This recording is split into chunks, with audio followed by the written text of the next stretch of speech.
Exams ముందు మంచి కష్టపడి చదువుకోవాలి, అలా అయితేనే ఎగ్జామ్స్ బాగా రాస్తాం. ఇలా చిన్నపిల్లల బుక్ పెట్టుకొని చిన్నపిల్లలు చదువుకున్నట్టు చదువుకోవాలి. అసలు అంత డబ్బులు ఖర్చు పెట్టి మన తల్లిదండ్రులు మనం కష్టపడి చదివించేది ఎందుకోసం? జీవితంలో మనం కొంచెం పైకి వస్తామని, మంచిగా చదువుకుంటామని.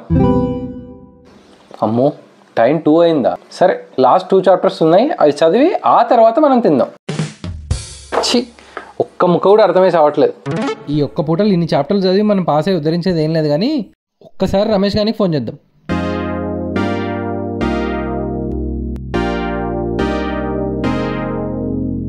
హలో, ఏరా రమేష్, టెక్స్ట్ బుక్ ముందు పెట్టుకొని బాగా చదివేస్తున్నట్టున్నావు.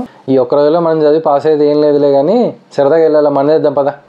అదేంట్రా, రేపు ఎగ్జామ్ ఉంది కదా, శ్రద్ధగా చదువుకోవాలి కదా మనం. ఇప్పుడు మందేంటి? పర్లేదు లేరా, మార్చి పోతే సెప్టెంబర్ ఉంటుంది, నువ్వు వచ్చేసే ఫస్ట్ మన రెగ్యులర్ ప్రైస్కే. ఓ అలా అంటావా? ఫ్రెండ్షిప్ కోసం ఏదైనా చేయొచ్చురా, చదువుదే ఉంది. ఇప్పుడు కాకపోతే తర్వాత చదువుకొని తర్వాత పాస్ అవ్వచ్చు. వస్తున్నాను, నువ్వు ఫోన్ పెట్టేయి.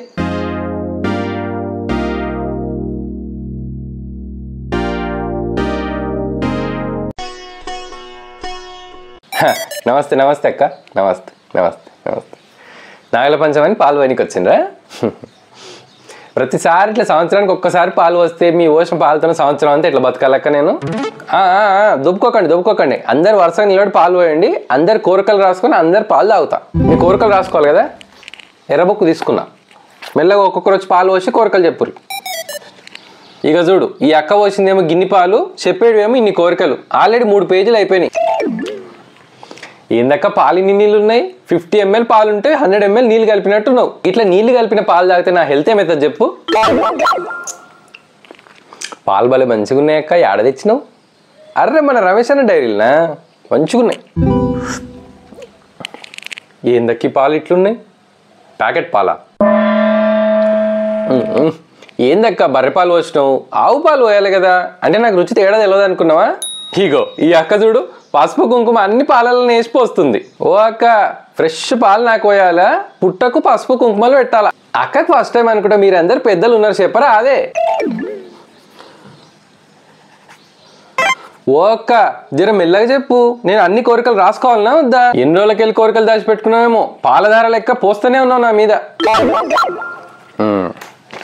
ఓకే, అందరు అయిపోయినాయి కదమ్మా పాలు వచ్చేటోళ్ళు. అందరికి థ్యాంక్ యూ. పాలు మంచిగా వచ్చింది, బొద్దు నిండింది, నోరంతా మంచి కమ్మగా అయింది. మీరు చెప్పిన కోరికలన్నీ బుక్కులు రాసుకున్నా. నేను పోయి శివయ్యకి చెప్పి మీ కోరికల సంగతి ఒకసారి చూడమని చెప్తా. పోయేస్తా మరి. వచ్చే నాగుల పంచమికి కలుద్దాం. అందరికి నాగుల పంచమి శుభాకాంక్షలు అబ్బా. జర వీళ్ళ ఛానల్ అంటే సబ్స్క్రైబ్ చేసుకోండి అబ్బా. నాకు మంచి పాలు పోసి మరి కోరిక రాపిచ్చిండ్రు. ఈ సబ్స్క్రైబ్ చేసుకునే కోరిక అయితే శివయ్య వరకు అవసరం లేదు. సబ్స్క్రైబ్ అనే బటన్ ఫ్రీనే కదా, జర అది నొక్కురి.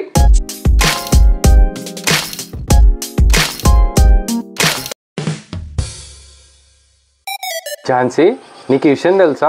మన పక్కింటి రాధా లేదు, అదే మొన్న కొత్త BMW కారు కొన్నారు. ఆమె హాల్లో కూర్చున్న కాడనే కోమలకు పోయిందంట. వాళ్ళకేంటండి, డబ్బులున్నోళ్ళు ఎక్కడి నుంచి ఎక్కడికైనా వెళ్తారు. మీ మాడిపోయిన 4 వడలు ప్లేట్లో వేసినాను, వెళ్ళి తినండి. జర ఈ ఛానల్ సబ్స్క్రైబ్ చేసుకోడబ్బా. ఎందుకట్లా చేస్తున్నారు? ఛానల్ సబ్స్క్రైబ్ చేసుకొని మీ ఫ్రెండ్స్కి వీడియో షేర్ చేయండి. నమస్తే. మళ్ళా రే ప్యాకింగ్ అవుతుందా?